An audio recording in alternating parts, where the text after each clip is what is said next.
Hi hello friends, welcome back to my Tamil information YouTube channel. நீங்கள் நம்ம YouTube channel என்ன பார்க்க சொல்லிட்டு பார்த்தீங்கன்னா, இன்ஸ்டாகிராமில் பார்த்தீங்கன்னா நிறைய வந்து மெசேஜ் பண்ணுவீங்க. அந்த மெசேஜ் பார்த்தா ஹோம் ஸ்க்ரீனில் ஜஸ்ட் இந்த இடத்துல பார்த்தா ஹோம் ஸ்க்ரீனில் வரும்.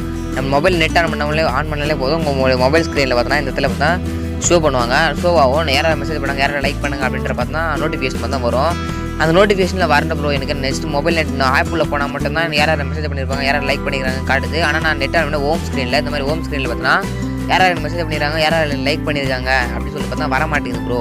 அது எப்படி சரி பண்ணுறதுன்னு கேட்டிருந்தாரு. ஓகே, அது எப்படி சரி பண்ணுறது அப்படின்னு சொல்லி பார்த்தோம்னா வீடியோ ஸ்கிப் பண்ண பாருங்க. ஓகேங்களா, ஜஸ்ட்டு 1 மினிட்ஸில் பார்த்தா எப்படி சரி பண்ணுறது அப்படின்னு சொல்லி பார்த்தோன்னா வீடியோ ஸ்கிப் பண்ண பாருங்க. ஓகேங்களா, இப்போ நம்ம சேனல் நீங்கள் புதுசாக இருந்தீங்க அப்படின்னா இந்த வீடியோ கீழே இருக்க சப்ஸ்கிரைப் பண்ணிருக்கோம். ஜஸ்ட் அதுக்கு பண்ணி கூட பெஸ்ட் ஆள் போட்டுருங்க. வாங்க வீடியோக்குள்ளே போயிடலாம். ஜஸ்ட் பார்த்தோன்னா உங்களுடைய இன்ஸ்டாகிராம் ஆப் வந்து ஓப்பன் பண்ணுற மாதிரி இருக்கும். ஜஸ்ட் உங்கள் இன்ஸ்டாகிராம் ஆப் ஓப்பன் பண்ணிங்க. இன்ஸ்டாகிராமில் பண்ணலாம். அப்படி இல்லை அப்படின்னா சின்ன செட்டிங்ஸ் மூலமாக பண்ணலாம். என்ன செட்டிங்ஸ் சொல்லுவீங்களா, வீடியோ ஒரு சின்ன செட்டிங்ஸ் தான். என்ன செட்டிங்ஸ் சொல்லிடுறேன், வீடியோ ஸ்கிப் பண்ண பாருங்க. செட்டிங்ஸ் அப்படின்ற ஆப்ஷன் உங்கள் மொபைலில் செட்டிங்ஸ் ஓப்பன் பண்ணிங்க. செட்டிங்ஸ் ஓப்பன் பண்ணிட்டு பார்த்தீங்கன்னா அடிஷ்னல் செட்டிங்ஸ் அப்படின்னு சொல்லிட்டு இருக்கும். இல்லை அப்படின்னா ஆப்ஸ் அப்படின்னு இருக்கும். ஜஸ்ட் ஆப்ஸ் அப்படின்றத கிளிக் பண்ணி உள்ளே வந்துங்க.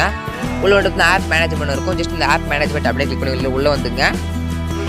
அது சர்ச்சில் பார்த்தீங்கன்னா இன்ஸ்டாகிராம் அப்படின்னு சர்ச் பண்ணிங்க. இன்ஸ்டாகிராம் அப்படின்னு சொல்லிட்டு சர்ச் பண்ணுங்கள். அப்படி வரல அப்படின்னா கேன்சல் கொடுத்துருப்போம். கீழே ஸ்க்ரோல் பண்ணிட்டே வாங்க. கீழே ஸ்க்ரோல் பண்ணால் இன்ஸ்டாகிராம் லோகோ இருக்கும். ஜஸ்ட் இங்கே இருக்கு பாருங்கள், இன்ஸ்டாகிராம். ஜஸ்ட் அதை செலக்ட் பண்ணிங்க. அதை செலக்ட் பண்ணிட்டு பார்த்தீங்கன்னா பர்மிஷன் சொல்லிட்டு இருக்கும், மேனேஜ் நோட்டிஃபிகேஷன் இருக்கும். ஜஸ்ட் அந்த மேனேஜ் நோட்டிஃபிகேஷன் அப்படின்றத கிளிக் பண்ணிங்க. அதை கிளிக் பண்ணி பார்த்தீங்கன்னா இது ஆஃபில் இருந்துச்சுன்னா, ஓகேங்களா, இது ஆஃபில் இருந்துச்சுன்னா அப்படின்னா இதை ஆன் பண்ணிங்க. இதை ஆன் பண்ணால் போதுன்னா, ஆன் பண்ணிட்டா போதும். உங்கள் மொபைலில் பார்த்தீங்கன்னா இன்ஸ்டாகிராம்லேருந்து வர நோட்டிஃபிகேஷன்லாம் பார்த்தீங்கன்னா வரும். ஓகேங்களா, இதை ஆஃப் பண்ணிட்டீங்க அப்படின்னா உங்கள் இன்ஸ்டாகிராம்லேருந்து நோட்டிஃபிகேஷன் எதுனா வந்துச்சுன்னா பார்த்தீங்கன்னா உங்களுக்கு ஹோம் ஸ்க்ரீனில் பார்த்தா வராது. இதை ஆன் பண்ணிட்டீங்க அப்படின்னா உங்கள் மொபைலில் பார்த்தா நெட் ஆன் பண்ணி பார்த்தீங்கன்னா உங்கள் மொபைல் ஸ்க்ரீனில் பார்த்தா நோட்டிஃபிகேஷன் பார்த்தா வரும். ஓகேங்களா, இப்படி தான் பார்த்தீங்கன்னா உங்கள் மொபைல் ஸ்க்ரீனில் அதை ஹோம் ஸ்க்ரீனில் பார்த்தா நோட்டிஃபிகேஷன் பார்த்தா வரல அப்படின்னா இப்போ கிளிக் இது ஆன் பண்ணால் மட்டும் போதும். இதுமாதிரி பார்த்தீங்கன்னா நோட்டிஃபிகேஷன் ஹோம் ஸ்க்ரீனில் பார்த்தா வரும். ஓகேங்களா, இப்படி இந்த செட்டிங்ஸ் ஆன் பண்ணிங்க. இந்த செட்டிங்ஸ் ஆன் பண்ண மட்டும் போதும். உங்களுக்கு பார்த்தா நோட்டிஃபிகேஷன் ஆட்டோமேட்டிக்காக பார்த்தா உங்களுக்கு ஹோம் ஸ்க்ரீனில் பார்த்தா வந்துடும். ஃப்ரெண்ட்ஸ், இப்படி தான் பார்த்தா அந்த ப்ராப்ளம் சால்வ் பண்ணிக்க முடியும். இந்த வீடியோ ரொம்ப யூஸ்ஃபுல்லாக இருந்தது. இந்த வீடியோ யூஸ்ஃபுல்லாக இருந்துச்சு சப்ஸ்கிரைப் பண்ணாதீங்க. சப்ஸ்கிரைப் பண்ணி பார்த்தா கூட பெஸ்ட் ஆள் போட்டுருங்க. இதுக்காக நியூ பெஸ்ட்டான வீடியோ இருக்கலாம். தேங்க்யூ ஃபார் வாட்சிங் ஃப்ரெண்ட்ஸ்.